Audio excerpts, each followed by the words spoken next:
Hello everyone, it's वांगशन तुसी here. और हाँ, ये मेरी असली आवाज़ है। थोड़ा सुनने में थोड़ा डिफरेंट लग सकता है क्योंकि मैंने इतने दिनों से स्टोरी पोस्ट नहीं की थी क्योंकि आई वाज राइटिंग, और राइट करने में थोड़ा टाइम लग गया। इसलिए मैंने डिसाइड किया है मेरा वॉइस नहीं होगा, एआई वॉइस होगा, जो कि मैंने जो स्टोरी लिखा है उसी को रीड करेगा। ठीक है, ये सेकंड पार्ट, इसके और एक पार्ट आएगा, लास्ट पार्ट जो होगा इसके बाद वाला, और वही लास्ट होगा। तो बताइएगा, आप लोग का ऑनेस्ट रिव्यू देना, आप लोग को कैसा लगा। So let's start this story. शुरुआत एक ऐसे पल से होती है जब लान वांगजी विवुशियान की बात सुनकर सीधे वहां ट्रेनिंग के लिए आता है, क्योंकि विवुशियान ने उसे कहा था कि वह लान वांगजी को बांसुरी बजाना सिखाएगा। वो 2 दिन आता है और उसे बांसुरी बजाते हुए बहुत अच्छा लगता है। इसी बीच विवुशियान उसे बताता है कि उसके पिता को देहांत हो चुका है और वो अकेला है, अनाथ है। उसका अपने बड़े भाई के साथ भी बहुत अच्छा रिश्ता है, इसीलिए वह कभी कभी उससे मिलने आता है। विवुशियान सच कहें तो जब विवुशियान कहता है कि उसे तुम्हारे अंदर एक प्रतिभा दिखी, तभी वह तुम्हें बांसुरी सिखा रहा है, तो वांगजी बहुत खुश हो जाता है, क्योंकि उसे गाना बजाना और डांस संगीत से बहुत लगाव था, उसकी माँ की वजह से। विवुशियान उसे जंगल में एक छोटे से झील के पास अपने घर ले जाता है और वहां उसे बहुत सारी बातें बताता है। इसी बीच वह वांगजी को एक जूस देता है जो विवुशियान खुद बनाता था।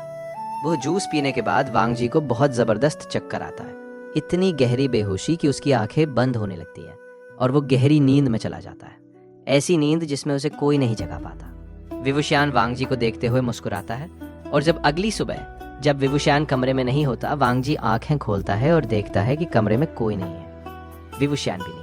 वो घर में उसे ढूंढता है, लेकिन उसे एहसास होता है कि वो खुद विवुशियान के बिस्तर पर पड़ा हुआ है और वो उठ नहीं पा रहा क्योंकि उसके हाथ और पैर बंधे हुए थे, उसे कैद किया गया था। वो चिल्लाता है विवुशियान विवुशियान, लेकिन तब विवुशियान झील के पास बैठा था। उसे सारी आवाजें सुनाई दे रही थी, लेकिन उसके चेहरे पर एक खतरनाक मुस्कान थी।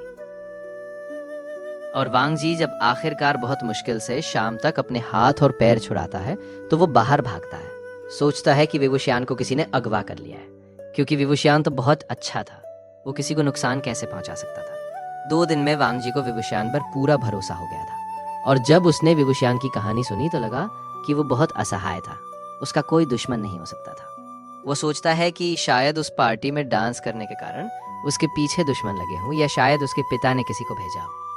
वांगजी पहले अपने किले की तरफ दौड़ता है जहां लान किंगडम था, और वहां उसे उसका बड़ा भाई मिलता है जो बहुत चिंतित था क्योंकि वांगजी एक दिन गायब था। उसका भाई कहता है कि चलो हम विवुशियान को ढूंढते हैं, और वे कुछ सैनिकों के साथ विवुशियान की तलाश में निकलते हैं। जब वे उसी जंगल में आगे बढ़ते हैं तो उन्हें कुछ आवाजें सुनाई देती हैं। वे दोनों जो राजा के बेटे थे घोड़ों पर सवार थे, और जब उन्होंने सुनी कि कहीं पेड़ों से कोई आवाज आ रही है तो सारे सैनिक सतर्क हो गए कि यहाँ खतरा है, और तभी बहुत सारे जासूस हमला करते हैं। वे दोनों लड़ते हैं, लान वांगजी भी और उसका बड़ा भाई भी।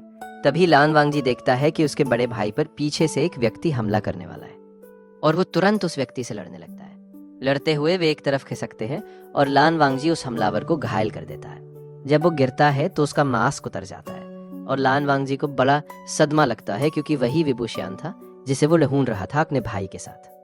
वो सोचता था कि विवुशियान को किसी ने अगवा कर लिया होगा, लेकिन अब विवुशियान उन पर हमला कर रहा था। लान वांगजी पूछता है, विवुशियान तुम ऐसा क्यों कर रहे हो? विवुशियान चिल्लाता है, लान वांगजी हट जाओ, मुझे तुम्हारे भाई को मारना है, तुम्हें इससे कुछ लेना देना नहीं है, ये मेरे पूरे क्लैन से जुड़ा है। लान वांगजी कहता है, कैसे नहीं लेना देना, वो मेरा बड़ा भाई है जो तुम्हारा दोस्त था, तुम उस पर हमला कैसे कर सकते हो? विवुशियान चिल्लाता है, दुश्मन नहीं था, तुम उसी भाई का साथ दे रहे हो जो तुम्हारा भाई ही नहीं है, और उसी पिता का जो तुम्हारा कभी था ही नहीं। लान वांगजी सदमे में कहता है, तुम क्या बोल रहे हो? ये मेरा खून है, मेरा भाई है। लेकिन विवुशियान चिल्लाता है, कौन सा खून? हाँ, वो तुम्हारा भाई हो सकता है, लेकिन तुम्हारे पिता, उनसे पूछो कि वे ऐसा क्यों करते थे, तुम्हारे भाई के साथ ही ऐसा क्यों करते थे। और फिर वो कहता है, मुझे तुमसे कुछ लेना देना नहीं, तुम्हारे भाई से लेना देना है, क्योंकि यही गंदा खून है, तुम उसका खून नहीं हो, तुम उसका बेटा भी नहीं। विवुशियान चिल्लाता है और लान वांगजी जो सदमे में थे पीछे हट जाते हैं, और उनका बड़ा भाई उन्हें पकड़ लेता है। लान सीचैन कहते हैं, तुम क्या बोल रहे हो, तुम अपने दिमाग में तो हो? और विवुशियान चिल्लाता है, हाँ मैं अपने दिमाग में हूँ, और तुम चुप रहो, तुम उसी खून से हो, तुम्हें क्या कहना है, तुम्हारे पिता ने मेरे पूरे परिवार को मारा था। लान वांगजी उस पर घूरते हैं, हाँ, विभूषण ने सच कहा था, उसके पिता ही मारे गए थे। और तब विभूषण कहता है, हाँ, तुम्हारे पिता ने मेरे पिता को मारा, मेरा क्लैन खत्म कर दिया। तुम अपने पिता से पूछो कि तुम्हारा असली पिता कौन है और उन्होंने मेरा परिवार क्यों मारा। ये कहकर विभूषण भाग जाता है, घायल हाथ लेकर, और लान वांगजी का बड़ा भाई उसे संभालते हुए कहता है, चलो पिता से पूछते हैं उन्होंने ऐसा क्यों किया और क्या विभूषण सच बोल रहा है, क्या तुम उनके असली बेटे नहीं हो। लान वांगजी इतने सदमे में था कि वो कुछ बोल नहीं पाया।